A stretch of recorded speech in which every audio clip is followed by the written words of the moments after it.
From the Mayor's blog, keeping the residents of Apalachicola informed.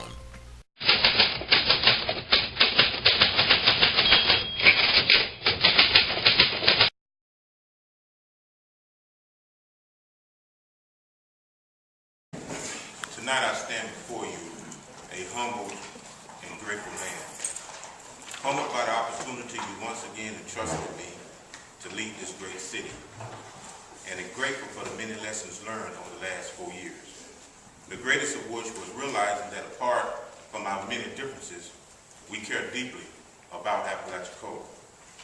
It's the one thing that we all have in common, and it's the very essence upon which I will build the second term of my administration.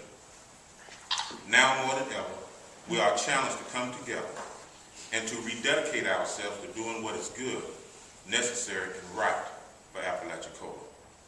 Utilizing what we have in common, we can build working relationships that foster a spirit of harmony and cooperation that will begin at City Hall and spread throughout the community.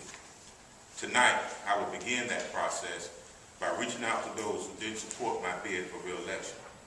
As your mayor, I want to create opportunities for you to become more involved in the work of the city so that you too can share in the rewards of living in Apalachicola.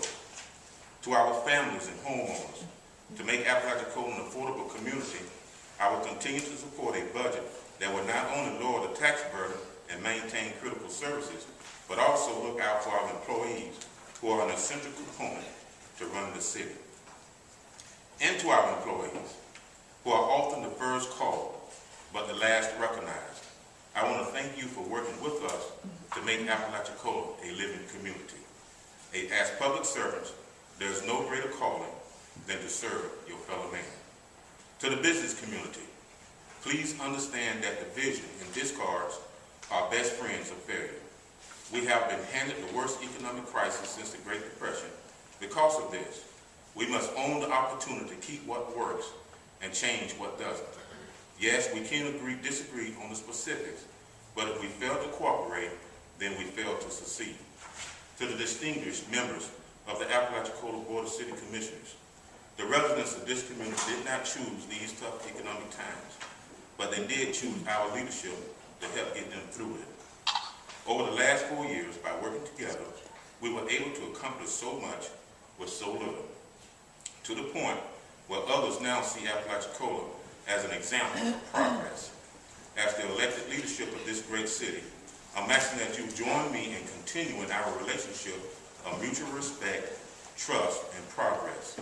Moving forward, we need to renew our urgency and commitment towards economic development.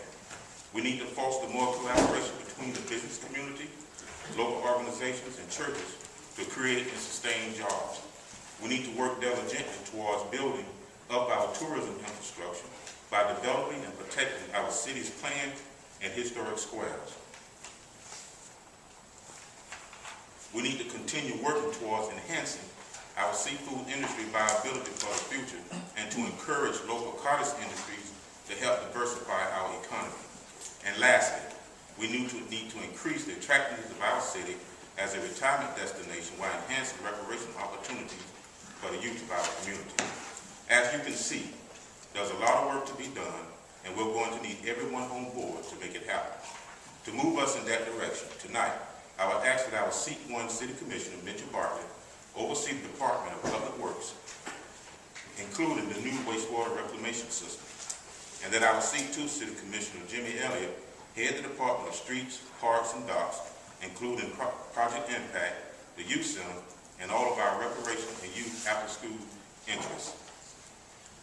To Frank Cook, our Seat 3 City Commissioner, I ask that you serve as the next Mayor Pro Tem and to continue in your role as the Commissioner in charge of fire protection, health, and sanitation, and to continue to serve on the Tourist Development Council to move the TDC and direct more funds directly to the City of Apalachicola to promote the city.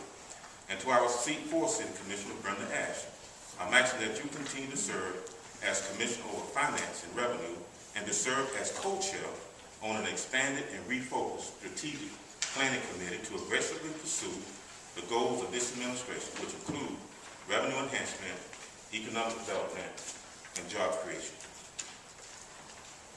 To our city administrator, Betty Taylor Webb, I thank you and respect your 30-plus years of dedicated and tireless efforts to solving the city's toughest problems. Through the years, the residents of this community have greatly benefited from programs and projects that you alone implemented, one of which is the stated Strategic Planning Committee made up of the chairpersons from each of our appointed boards and tasked with developing a 5-year management plan for the city. Moving forward, I ask that you co-chair the expanded role of this committee along with Commissioner Ash. Apalachicola is a wonderful city in which to live, work, and play. So as we close a chapter in the politics of our community, let us begin anew, working in a spirit of harmony and cooperation where we can dream, hope, and plan for a brighter future together. May God bless Apalachicola, and may God bless this administration. Thank you.